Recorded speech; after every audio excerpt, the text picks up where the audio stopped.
How do? Welcome back to the Potty Garden Club. Yes, hello. We are here again, and I must remember I'm going to play the intro because I haven't played it for a few times, and I'm kind of keep kicking myself about it. So, house duties before that. Pop over to the Discord. The Discord is open for anyone at the moment. Normally, sometimes I kind of lock it down, but there is open, so please, that would be fantastic if you pop over there. And this is the one, capital Q, then your questions, and that would be fantastic. If you want a question answered, that would be lovely. Be nice to try and get some questions this time. The secrets this time might come out, it might not. There was a lot that I'll have to edit, and it might. There was a lot to the knuckle, shall I say? And I'm thinking there might not even be a show there, so it might come out, it might not. But anyways, let us play the intro.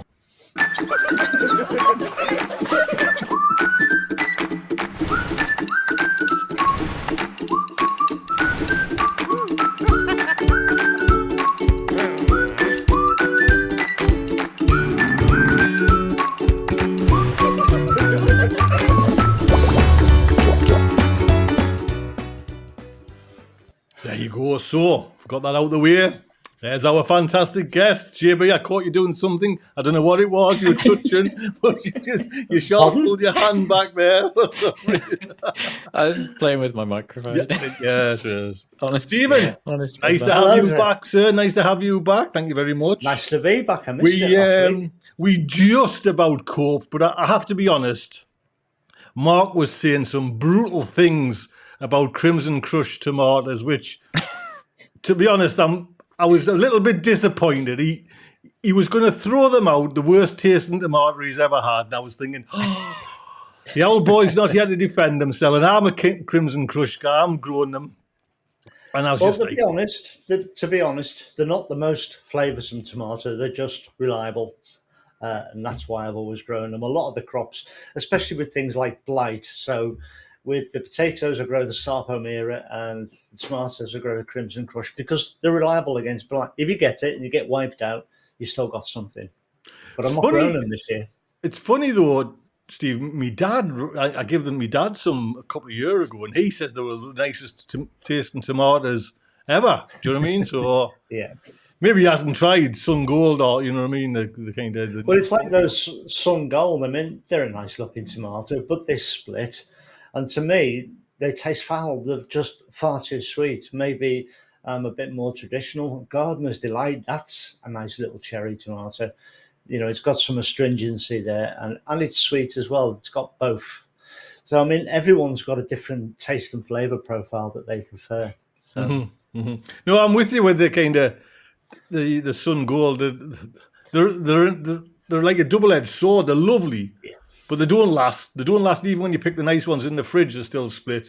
So I think if I don't know if I'm going to this year, but if I was going to, it would be probably one plant this year just for being in the allotment to pop a, you know what I mean? The allotment sweets. Yes. So I'm just kind of, as they say, pop me cherry. So. And I do find as well that those Sun Gold, they kind of grow quite spindly and thin.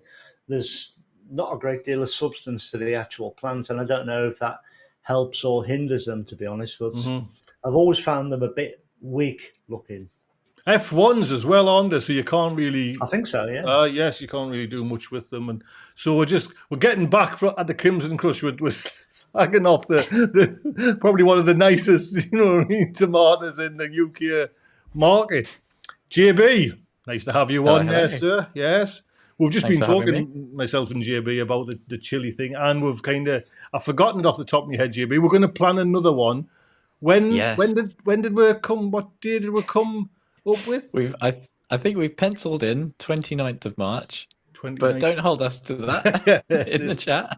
It might get changed, but we enjoyed it, and the feedback's been great as well. And what JB was saying, it was a little bit niche. But that's, I think, whoever's going to go down the chili route needs to know certain things. You know what I mean? Like you say, you can plant in. The thing I picked up, JB, mind you, was like this kind of not keeping them in small pots, but, I would be worried about a small pot. But you're saying, you know, like it helps to, you know, to get that kind of fruit going, to get a few fruit going there instead of like Yeah, if that's your gigantic goal. pots. And Yeah, you know what I yeah. mean, you could run out of season before it. So I learned a lot. So thank you very much for that, sir. Oh, you're more than welcome. I'm always happy to chat chilies. Soph, how you doing? We can see Yeah, Sophie there. I'm Sophie's got good. a nice new microphone as well. The sounding I was lovely. going to pick it up, but I won't touch it. Yeah, don't. Are you well, Soph? Are you good? Yeah, really good, really Yeah. good. Are you, Yeah, are you in a bad mood? I'm in a foul Oh, mood. look at that! Honestly, Smashed glass. and What that's did you- we've only opened one box so far, so I dread to think what the others are going to be like. But So, well, just tell her about it. So, if you rocked up at your allotment on, was it Saturday? so Friday to get the ground and prep work, fine, that went well. So I'm like, Saturday, great, I'm prepped. Sunday's the day. All the glass is going in. It's going to be great. Rock up there, open the first box, smashed. Go to actually do the door for the greenhouse. Took us 6 hours to put the bloody door together. And look, there it is. It's on the floor. It's on the floor. Everything is on backwards. It's not even attached to the greenhouse yet. Honestly, the instructions, I wanted to throw them to the wind and let them go and just never see them again. So, if you know what it was, honestly, when I built mine, I actually took, and I was thinking, but I forgot when you were doing. I didn't know if you were doing it. I took pictures of the door because I was thinking you could quite easily get this back to front, and even like hanging it. Do you know what I mean? It's a complicated little thing, and it's especially with that. Did you know that like little black, where's my hand there? Black like plastic things, like a little gap spacer. You know what I mean? And it's just like I picked at the end of it. I was just picking stuff up and seeing if it fit. If it fit, it was going on. That's to the point I got to. I was like, it's not on the instructions. It's going in there. It fits. That's where it's staying. I broke one bit. So the little wheel bit it had loads of ball bearings on the inside. Yeah. All the little ball bearings came out. All in the grass. Couldn't find them. Now I've got to order more. Honestly, I'm at wit's end with it. You know what? I was like, because when you said you rocked up dead excited, and everyone, because I might be able to get, you know what I mean? If I get the glass in, then that's it. No, I know. I was way too optimistic. I got very quickly humbled that day. So that's that. So let's just keep on talking about the smashed glass then. So let's just surmise I'm the shop owner, and I'm telling you, Pet, that was all right when it left the factory. What have Absolutely not. Do you know what I mean? So are you thinking was smashed? Because mine came in. I mean, my pins. I don't know if your pins. My pins are like about 4 foot long. Do you know what I mean?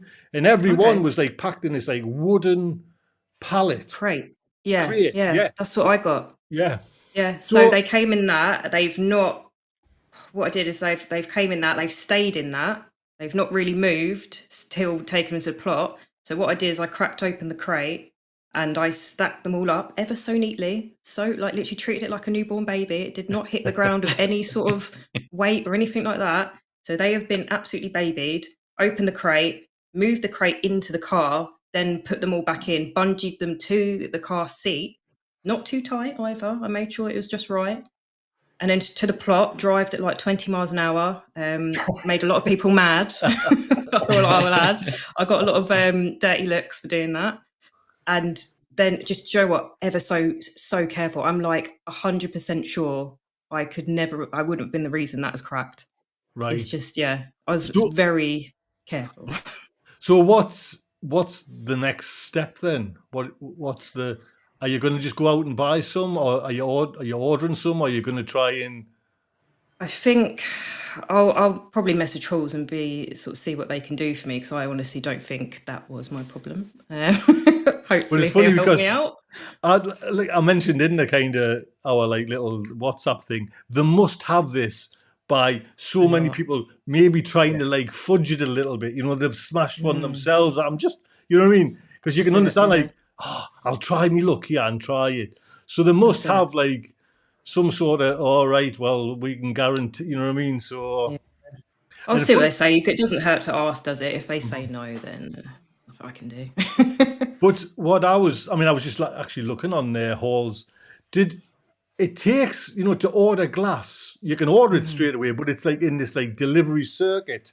So it takes like a couple of weeks, even for Does it? a pane of glass. Well, it was for, if I was going to, because I was just putting my postcode, it could be 2 to 4 weeks because it's on the same wagon that comes round with the green. You know what I mean? And I was like, you know what I mean? Oh, see, I didn't know that. So I probably have to, if I can't get anything, I'm going to have to think about getting that sorted. Well, scheduled.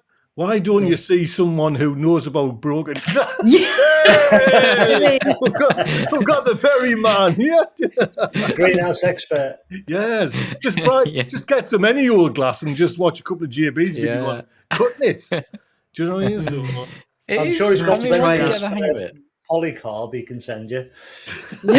Yeah. So you have to do something. Was it just that one bit that broke?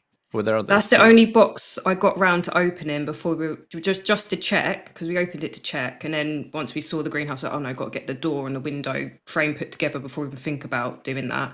Thought the door would take 5 minutes. That's why I brought the glass down. Thought the door would take 5 minutes. Ended up taking 5 hours. So yeah, it's the first. Wait till you do the window then. That took me hours because you just because you know what it is. It's like, and it was I'm going to go out on a limb here and say it was a bad design because you've got a screw and a nut, and you know how you would sometimes use two tools to tighten up like that, but the glass is on one, so you kind of get the two. So when I was tightening the nut, they were just spinning. And I'm like, so I literally had to like jam in a screwdriver into the glass and use the glass as a brace to tighten on this side. And then there's a bit of metal stuff. I'll take pictures of where it is because it's like you would never guess. Do you know what I mean? I had like 3 people look at it, and I'm thinking, I wonder if putting a little dab of super glue on the nut and the frame that's underneath the piece of glass. And then you can just tighten underneath. Well, I was thinking of like take it apart later. You can just break the bead of super glue off. I was thinking of like silicon or something, but I was thinking that's going to gunk everything up, and I never thought of super glue, Stephen. That's a good. But just wait till the window. The door? The door's nothing, man. The door's like prep school. That bloody window with me. Well, you can't believe it. Paul Lass there is shaking now. Well, it's like you can follow the instructions if you've got decent instructions, just A, B, C, D. But the door, you can't physically see. That's the problem. You know what I mean? You can't see anything on it. They're like, even I think it was trying to tell us to put some sort of screw or nut and bolt in one bit. You couldn't see it because it's black on black. It's silly, so silly. That's what I remember. Put my greenhouse together. There was a black spacer about that long. Is that the bit that you're talking about? Well, that's the bit I'm talking about. From the door, going from the door frame to the door. Yeah. I think I got mine the wrong way round, and my door wouldn't open. So I basically showed it who's boss, and it's been like that ever since. But it works. That's what I need to do. It's not as intended. Well, I tell you what, I did my little cheap mind there, Steve, because you were saying about get it straight, Tony, get it straight, get it level, everything will work. The door should just slide. Get it. So I was paranoid because I was thinking, I'll have to show this on YouTube anyway, so I'm going to have to kind of get it, you know what I mean? I got it perfect, and I went with the first time the door, and I was like, and it was, and I was like, so I just got a paintbrush and olive oil, and I just didn't have any oil, it's olive oil, and it just went, whoosh, whoosh, whoosh. So when you come to it, so when you're all finished and it's a bit one way to do it. Just olive oil, or I was actually at the end, I was using chainsaw grease. Do you know what I mean? And it's like, you know what I mean? Because I was thinking, I'm going to be doing everything. Honestly, it's mental. Well, we've all been there. Do you know what I mean? Some of them have been there a bit longer than others. Do you know what I mean? Yeah. I won't be that long. It's all behind me. There's just been an amazing comment in the chat from Tara. He said, "Giving birth was easier than putting together their greenhouse." I absolutely believe that. I 100% believe that now. Did you get Soph? Did you try using your phone with the PDFs on their site? I haven't done. Right, Are they any better though? Way better. Not for the window, I'll be honest. Not for the window, but the door and everything. You know what I mean? I'll send some photographs as well. But the PDF but you built the thing now. Do you know what I mean? But the door's still complicated, but the PDF's great for it. Do you know what I mean? It's just like I'll look at that because I need to redo the door. I've done most of it backwards and. Yeah, it needs to come apart and redone. So let's just put it there. There we go. So mind you, I can see you resting that door on the glass. Oh, don't worry. I've moved. So the crate, that was just for like 5 minutes. I went and got the crate and now they're back in the crate again and they're all secure. So they're upright and they're still in their boxes and they're all cushioned. So yeah, again, I was very careful. I guess it's a funny thing now, Soph, because you've got to open them up to see if there's more broke before you contact them. But you don't really want to open them up because you're not ready for them. You know what I mean? It's just like... I'm too scared as well. I don't know what's lying in there now. Can we have a live stream? Can you do it live? You've got to open them up because there's no point waiting 2 weeks for your spare bit to come and then find you've got to wait another 2 weeks for another spare. You want all the pieces ready to go in one hit so you can cover the whole thing in one day. If the wind gets in there, it could start causing all kinds of trouble. That's it, yeah. So, Steve, how would you recommend, Steve, JB, I'll come to you after Steve. How would you recommend putting your glass? Do you tip it up? Do you put it? How would you recommend Soph look after it when she's opening it to just leave it? Well, do it in a clean environment and make sure your gloves have got no bits of grit or anything. Use clean gloves if you can, because it only takes the tiniest bit of grit in between 2 panes of glass to crack it. And then I assume when mine came, it came with brown paper between each pane, and I'm guessing they're still packing it like that. Just very carefully part them and just visually look down. And if you see one that's cracked, try and get a measurement of it, note it down, and let them know. I've got spare window panes in my shed down at the allotments. They're all stood up, but they were cleaned. Each piece of glass was cleaned and put away right next to another, so they won't break. So is it all right, Steve, to rest glass upon glass? I guess it is then, is it? You're upright? Yeah. I've probably got, 15, 20 panes of glass down there in the shed. I haven't seen it for a couple of years, mind, but I'm sure it's fine. JB, anything to add to kind of just storing or looking after, or?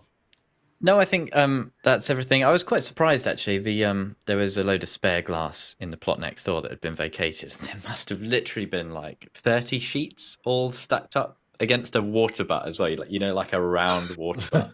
So it was not particularly safe.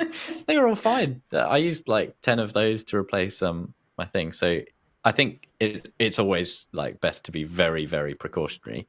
But so long as you stand them upright, they should be okay. But just what Steve mentioned there as well, Soph, it's got to be that's what my worry was as well.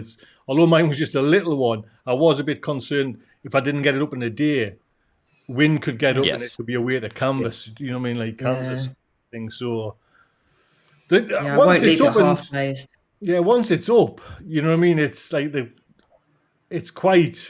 it's almost like the finishing touches of a masterpiece. You know what I mean? It's quite therapeutic to put it in once it's, it's just like you say, the door and the windows just. Well, one more thing as well. How did you get those little rubber bits on?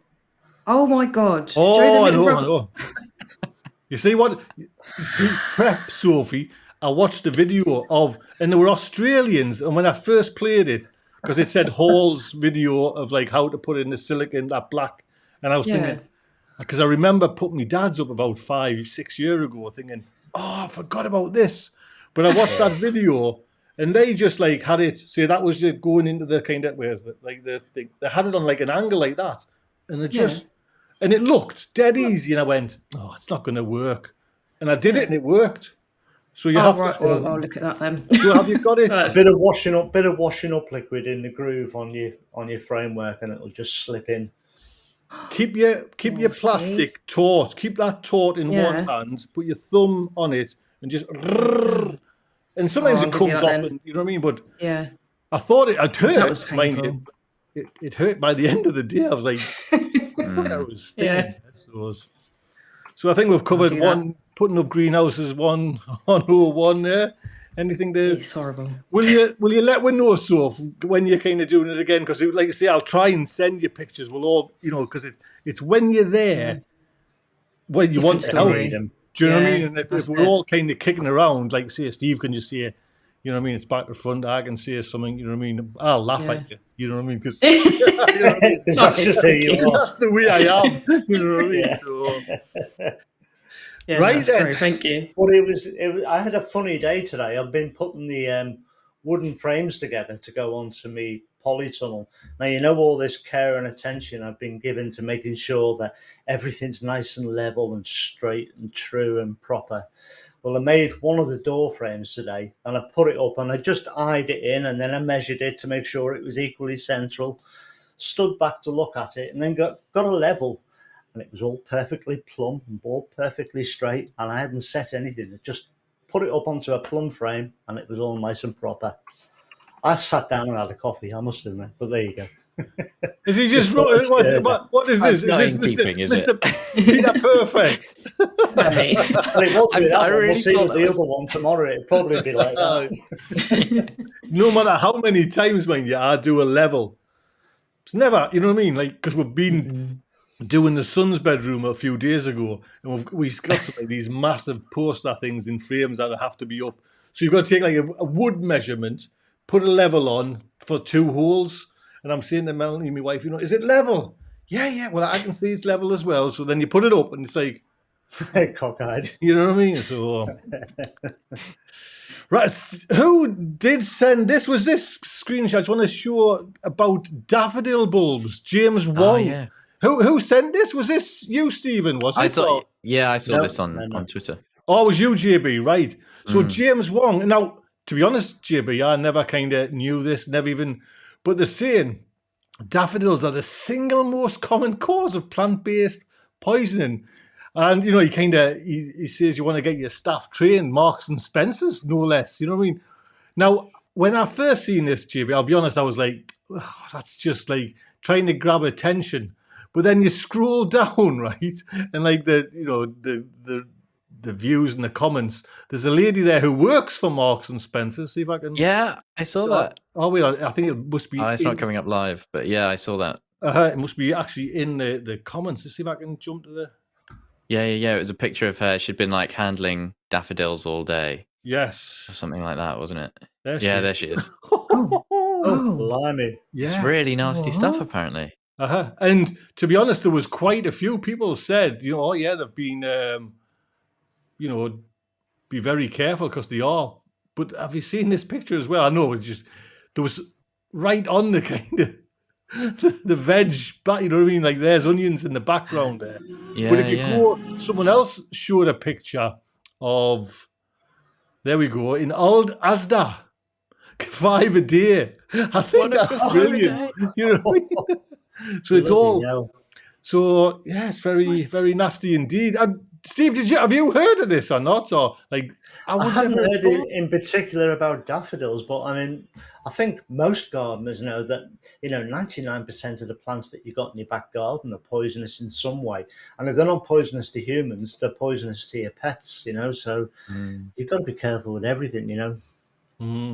Yeah, apparently. I think this is just in one of the comments I saw, but apparently they have like very small crystals in them, daffodils, like in their structure, that will basically like do you a lot of damage, like literally to your insides, because they don't break down or anything.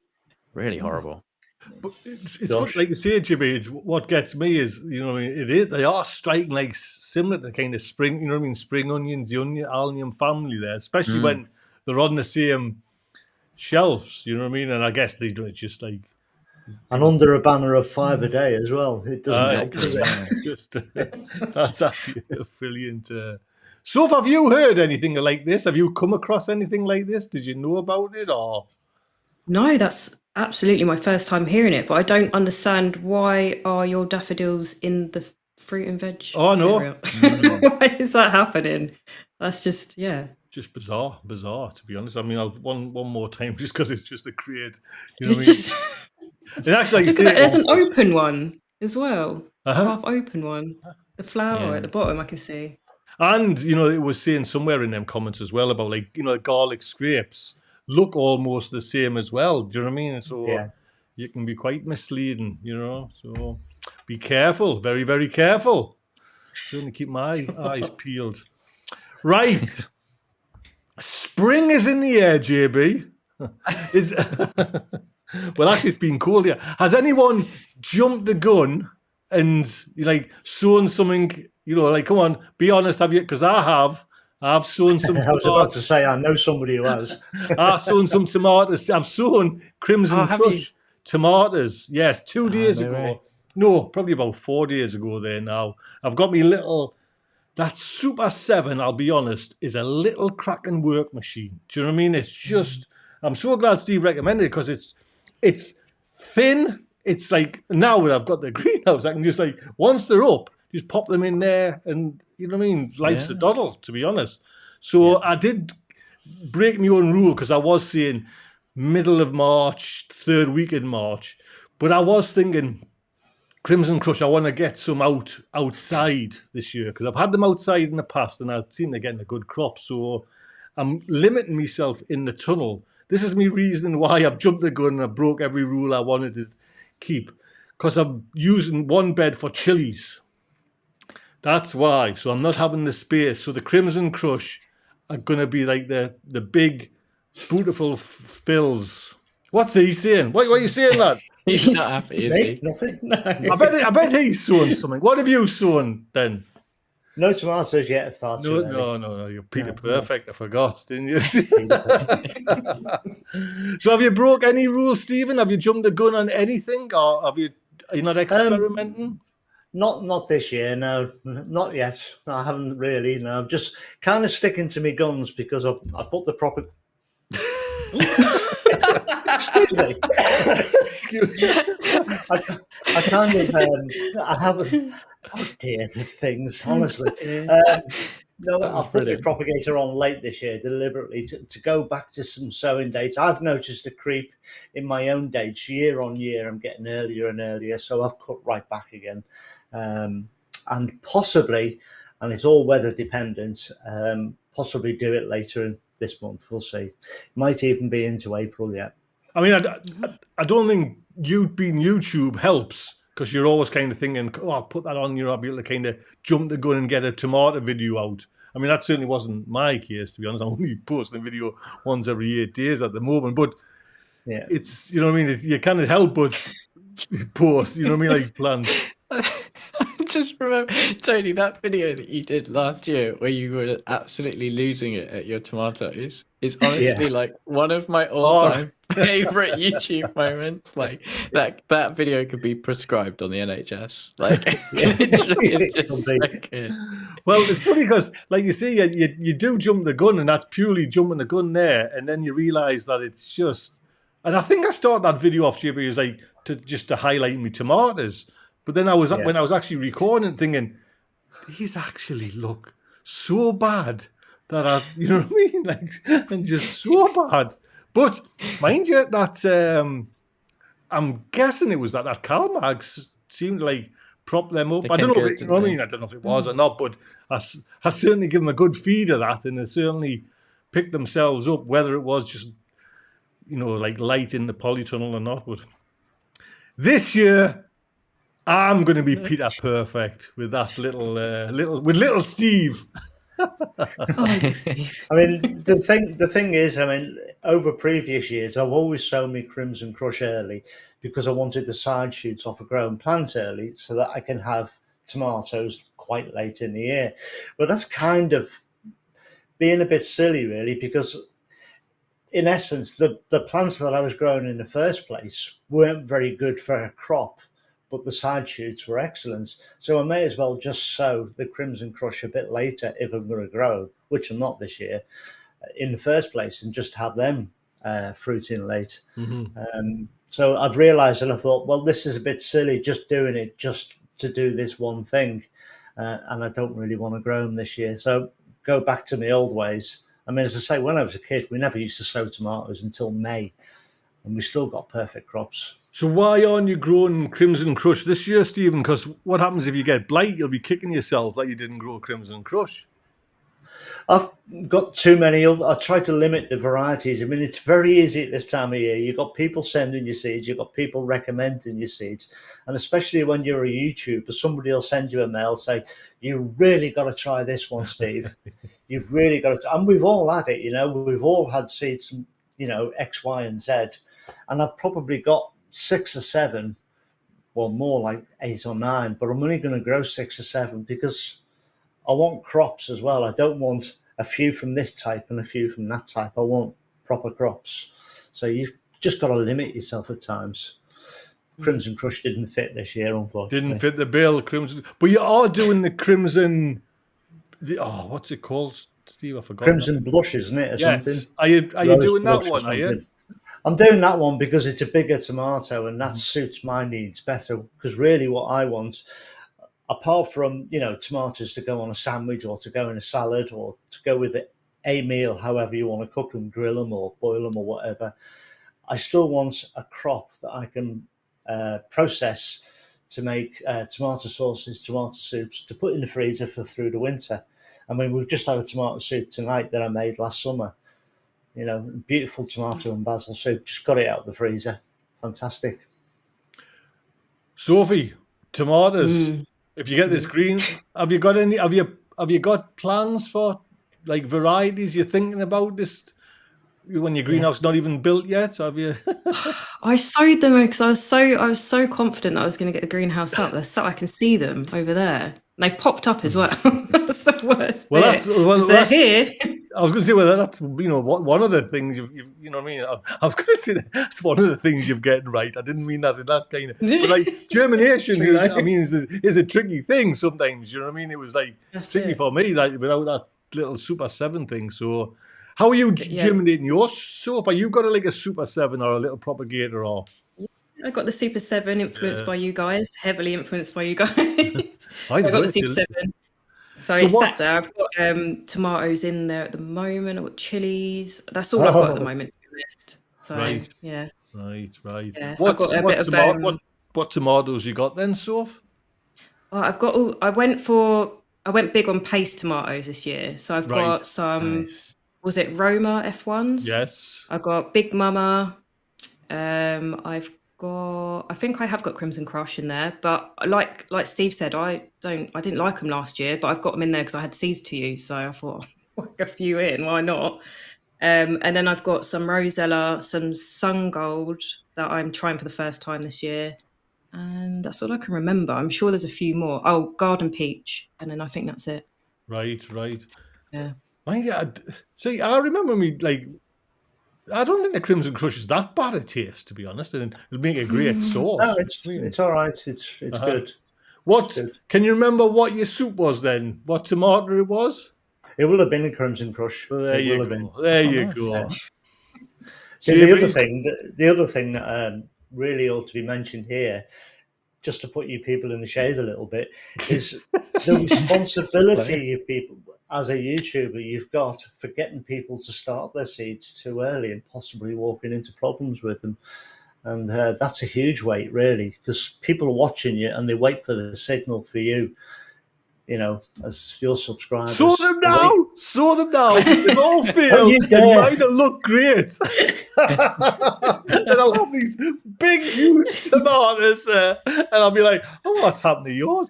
Funny enough, Stephen, there was, and I forget the lady's name, a comment saying, I wonder if you would do like a really basic potty mouth for really newbies, because that was exactly the comment. When do I do? You know, cucumbers, courgettes, they're all kind of coming. And it's easy for us to say, all right, so now, but like doing like a basic potty mouth garden club, these are the steps you need when you first start gardening. You know what I mean? So, and she actually mentioned that. So I thought, oh, it's a little good idea. Yeah, because it just gets overwhelming, really. You know what I mean? It's It can do, Oh, yeah. massively. Can do. Massively. right. Let's can I show them first? Let's just have a look at. I'll just put it there. Twig is saying, Twig the Welsh urban gardener. If my seed packet says sow outdoors in March, can I sow that seed on the 1st of March? There's nothing stopping you, is see, there? we're dying for the sowing season. You know what I mean? If it says it on the packet, Stephen. The thing is with seed packet instructions, and I've always said this, that the person that's producing them, the person that's actually retail them out, wants you to have good results with his or her seeds. If you do have good results, then you'll go back next year or later in the season to buy more seeds from them because they were good. So they're always going to put the instructions on there that best suits their seeds. If they say you can sow in March, go ahead and sow in March. If it doesn't work, never buy a seed from them again. Simple as that. That's actually good advice, though. That if it's on the packet, they're saying, do you know what I mean? Yeah. It's like, but I guess you can often swing either way. You can also sow them later than that recommended date, but you can also sow them a little bit earlier, providing you've got the protection, like yourself now, Tony. You've got heat mats and you've got propagators and a little Steve in the garden to help you. You've got all those things. You can go a little bit earlier than those seed packets. Remember, those on the seed packet are optimum conditions because they want you to have the best results. JB, I didn't get round to asking you about with this funky new little greenhouse. You've got bags of room now for tomatoes. You're not going to fill it up with all chilies. Have you got some tomatoes? Have you sown some tomatoes? Are you going to sow tomatoes? No. I'm being quite sensible. So I have a video out at 8 o'clock straight after the live stream in which you can see what I've sown. There we go. If anyone missed it over the laughing of being sensible, JB said he's got. Have you noticed he puts it out straight after the? You know what I mean? Yeah, the old dog's not daft, I tell you. Yeah, sensible. We've seen the little seedling video. Yes. Oh yes. Have you got Sensible. that, Tony? What's that? No, I haven't. I've been A little video. Oh. Well, that'll be in a future video for the channel, everyone. Have I missed something? Do you know what I mean? Yes. It's just my chili seed mix-up continues to give me never. some interesting surprises. Right. Man. Because when you were chatting to you, Beyonce, and I was asking you about them dates, and I couldn't keep, and I was saying, I'm going to have to, because I've been having to look after the guys that are doing like work outside, and I just want, I needed a little nap before tonight, you know what I mean? And so I've missed, I could kick myself. You know what I mean? Especially with it being you, JB, that would have been. But tomatoes, have you got any like? Because I'm sure. Have you got the orange accordion that Audrey sent you? I do indeed. Right here. That's what I was just fiddling on my desk because I couldn't actually remember the names of any of these tomatoes. But most of the ones that I've got are ones that Sophie, behave, Sophie. Now stop that. Yeah, I was trying to blitz through that one. So filthy, mate. I'm sorry. I'm very immature today. I apologise. It's been a long day. JB, sorry about that. You were fiddling on your desk. Tell us what you were fiddling on your desk with. Yeah, so we've got it's just the Baker Creek ones that Audrey sent. So indigo blue chocolate, black strawberry, orange accordion. There's a Hoss as well, which looks like a paste tomato. I'm going to be trying to do a few paste tomatoes this year as well with the Romas outdoor. I'm hoping to get really good results from that because it would be really nice to have an actual good. Well, I did Roma last year, the year before, outdoor. Only 4 plants. They were late going in, so I got a lot of green ones. But like the crop was just unreal, and they were little. Yeah, nice. But we've still got loads of this like chutney, which is just a year and a half down there. It's still, I'm still on my fried eggs using this. This bottles, jars of this stuff, you know what I mean? I'm getting to this point now, but it's still, do you know what I mean? So the Roma ones, I know they're kind of a bit, are they like the Shirleys, the Alicante, you know what I mean? The usual paste ones, but they've got a good crop, do you know what I mean? I couldn't fault it. So they're going outside, even though you've built the bloody greenhouse. Yeah, and then lots of the other ones going inside. So I've got some of the atomic grape and atomic fusion as well. Which Yes. and some people are kind of over the atomic grape, aren't they? But I've never done it, so I'm a bit late to the party. I'm excited to give it a go. What was the one, Steve? Always Barry's Crazy Cherry that Audrey sent us last year, and just just a faff. I mean, so massive of crop on each truss. It was just stupid. But like it took you again. to pick them. I read a load of comments about people saying how much they really liked them, and I thought, yeah, they're a tomato.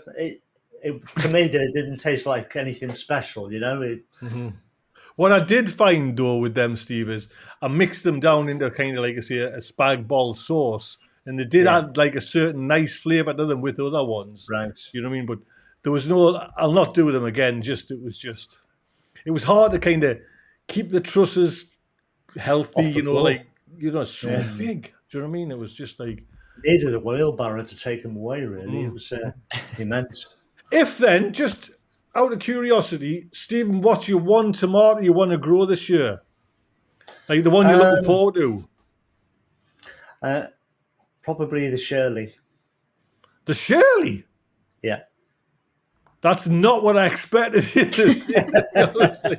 There you go, surprising all the time. Why is the Shirley then? It's just a classic tomato, classic, decent size, really good flavour, productive on the plants.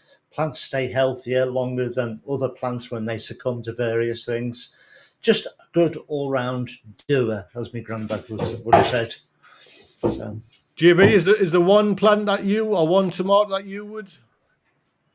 There's one that I'm quite invested in, which is my overwintered Crimson Crush. I know that it's apparently not everyone's favourite tomato now, but this one I'm quite invested in because it's one that I took a side shoot from just before winter, and I've just watered it, and it's pissing everywhere. So is that a Crimson Crush then, JB? Because that's looking pretty, yeah, it is. Yeah, that's looking all right. Yeah. It looks really healthy though.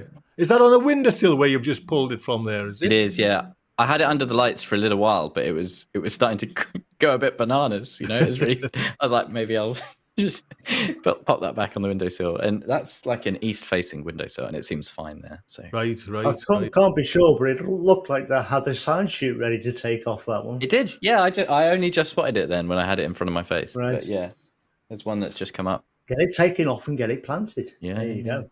So, what about you then? Is there one particular tomato you're kind of keen to grow, excited to grow? Or?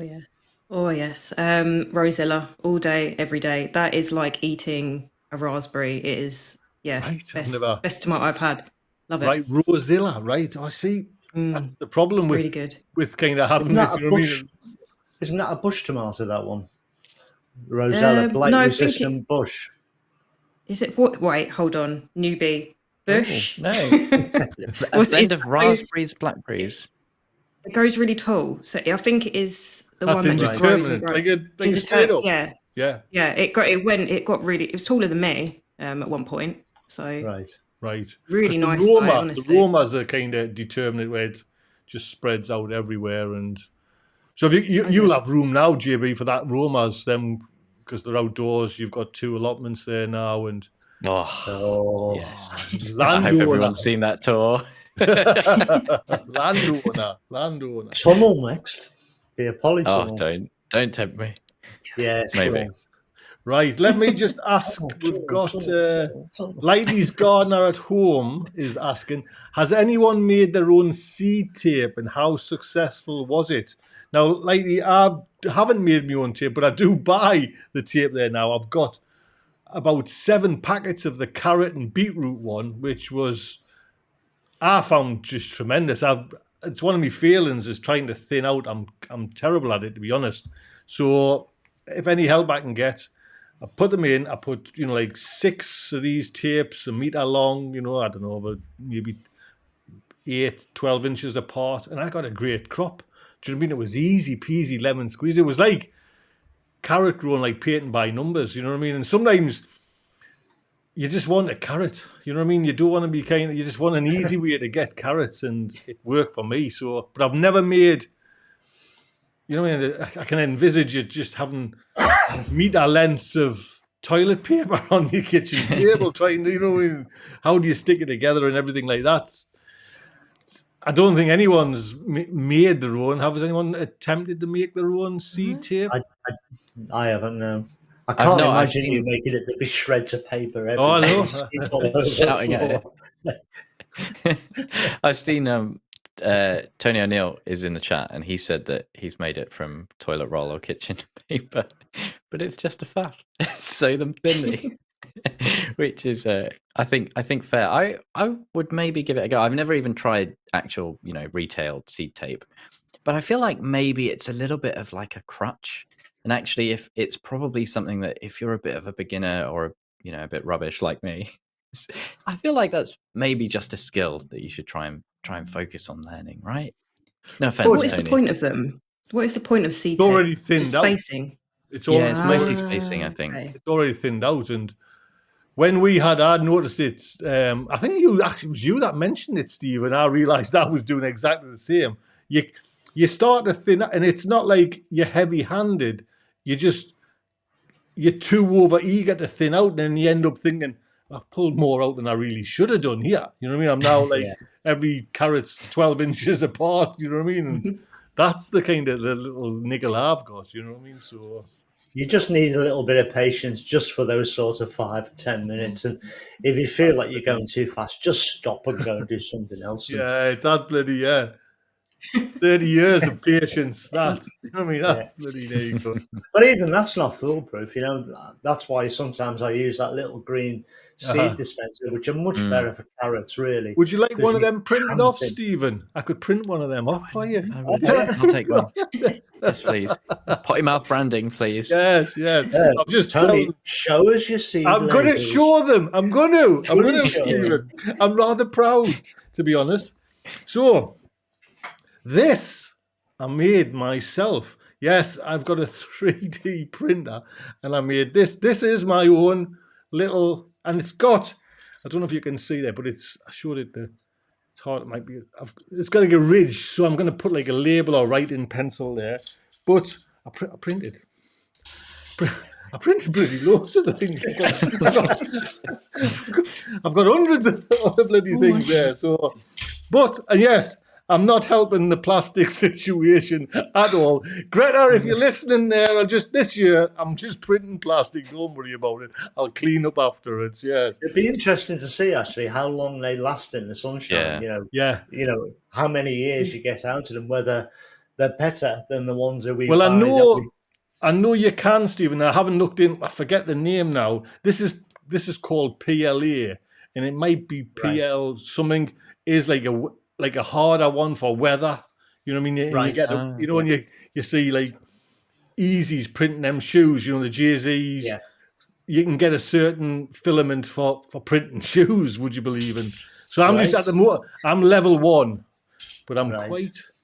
But if you did something like that was weather resistant, like you say, put a peel off label on it or something, you know, you're laughing because then you are not putting extra plastic in. You know what I'm going to do? You've got to start somewhere.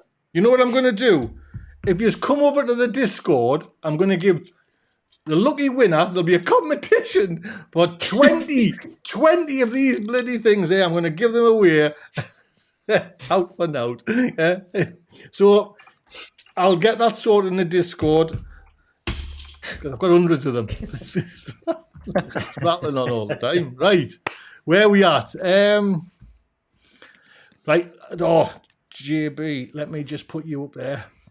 Oh, hello. Adam Davis is asking, hi, my chilies prairie fire seem not to be germinating. It's about 3 weeks. They are in a propagator set on 20. I was going to see a temperature there. Set on 26 in the polytunnel. Out of 12. I missed it. Out of 12 seeds. One second. I'll have to put that on. Adam has big, long. Out of 12 seeds, not one has germinated. John in this perlite. He's doing everything. He's doing everything right, though, isn't he? Yeah, I would say normally if you've got a couple of seeds, and it's been 3 weeks, I'd say just hold off a little while longer.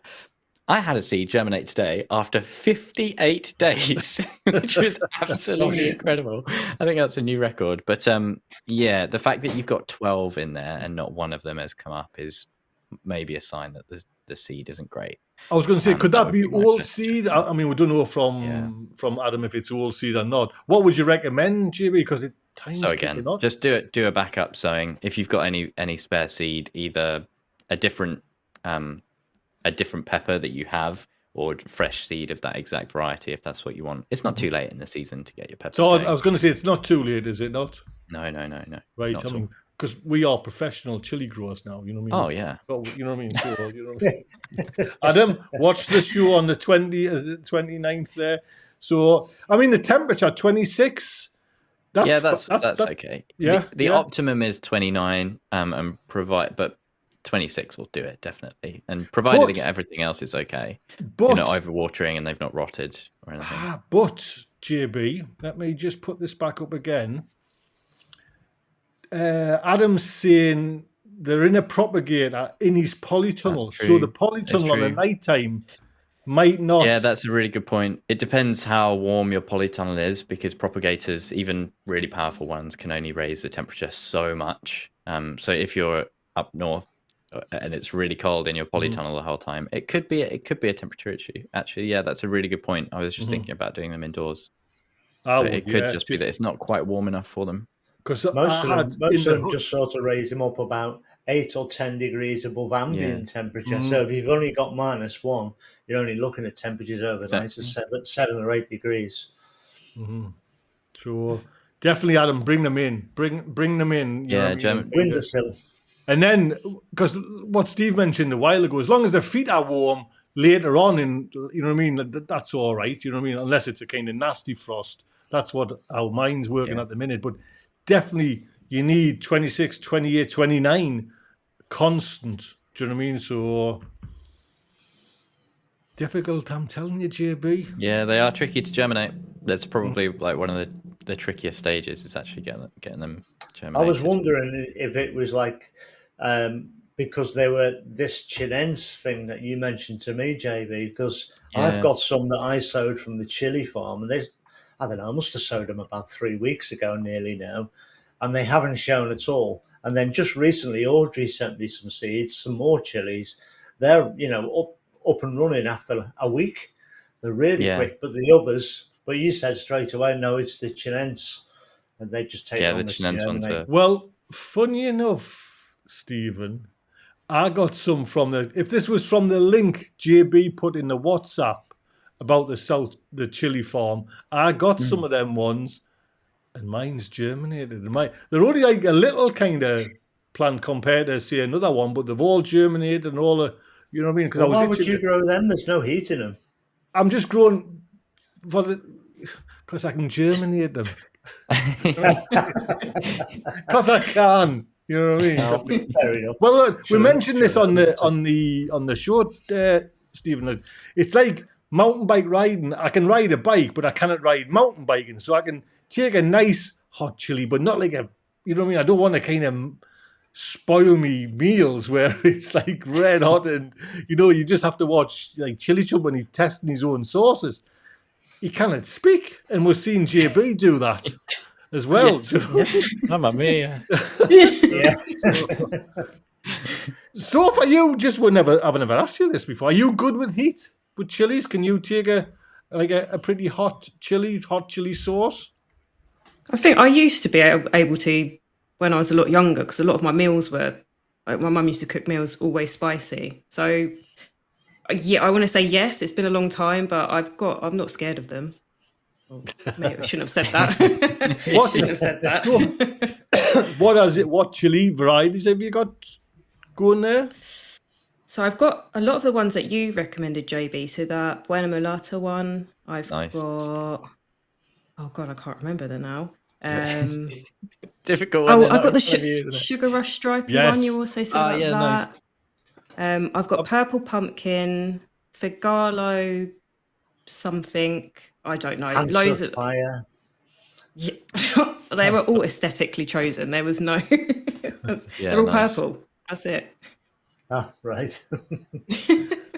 Well, there you go, Adam. It looks like possibly, well, there's a chance maybe your temperature's dropping on a night time and it's just that up and down.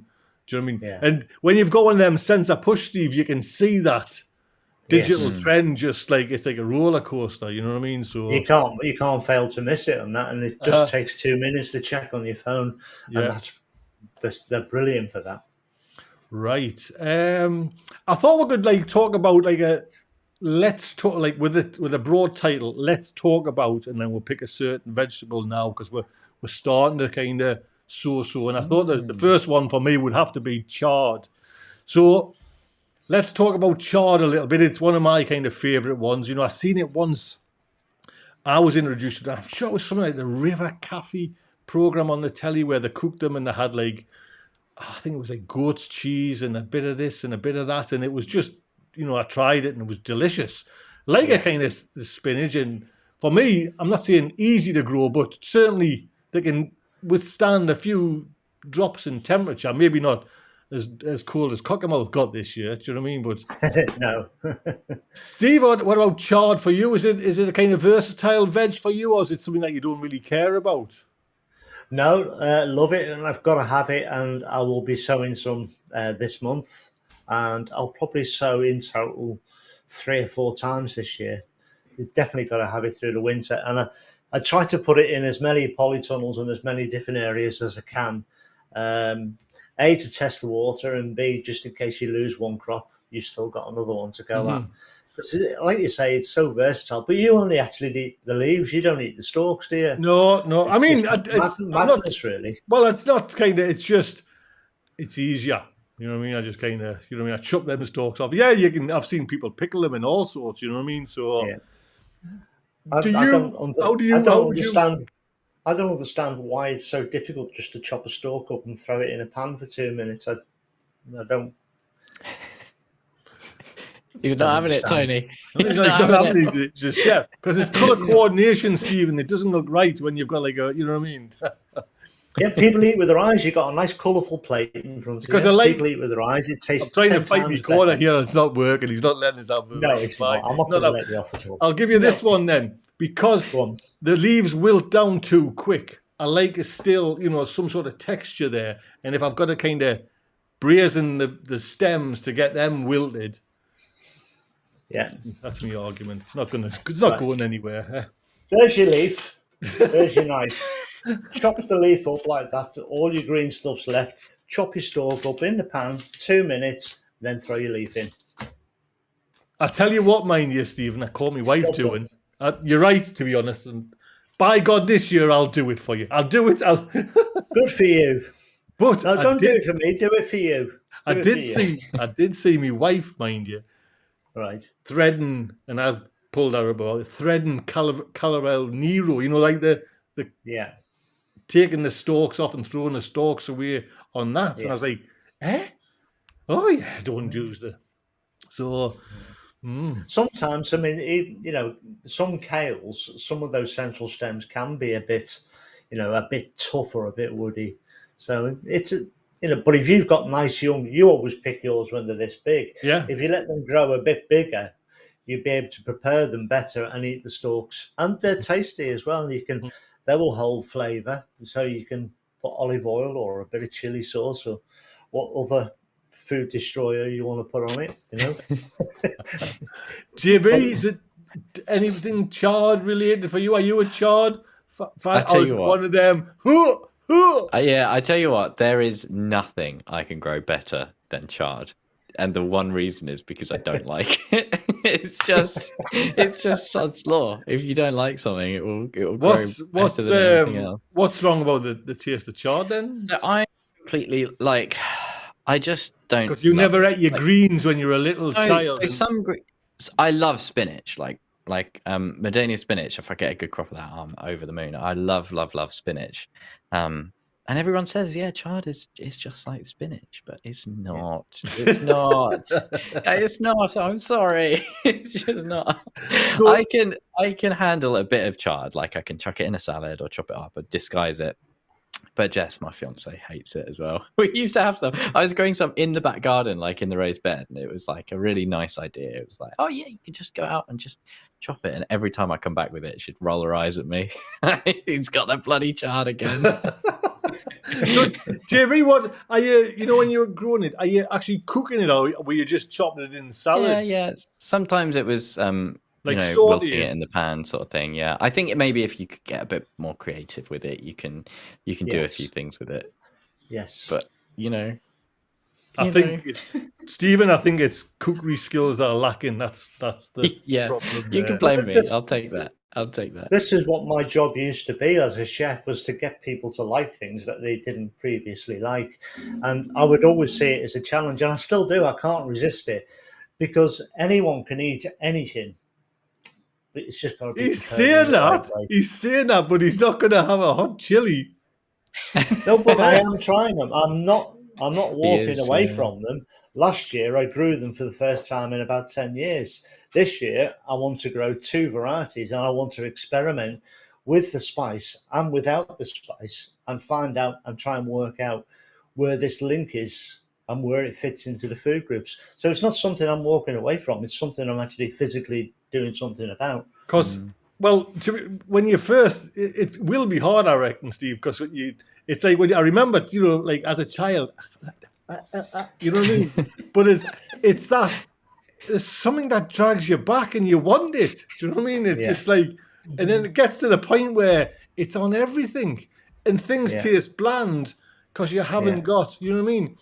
I cannot have a fried egg now without, you know, like, you know, that's Sophie. The thing that really interests me is that you can go to a bistro or a restaurant somewhere, and it might have something like, I don't know, Dover sole with chili. How does that chef know what chili type and how much of it to use for that particular person? You know, for someone like JB, if they used a mid-range chili pepper and didn't use a lot of it, it might burn my throat out. But JB might not even sense it's there. So this is the connection that ultimately that I want to make with it, is to how to gauge, how to use them, and what types.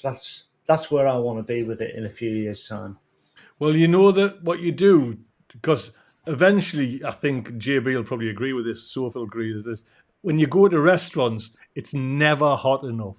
Never hot enough. So you take your own little bottle to kind of give that. See, that's so wrong.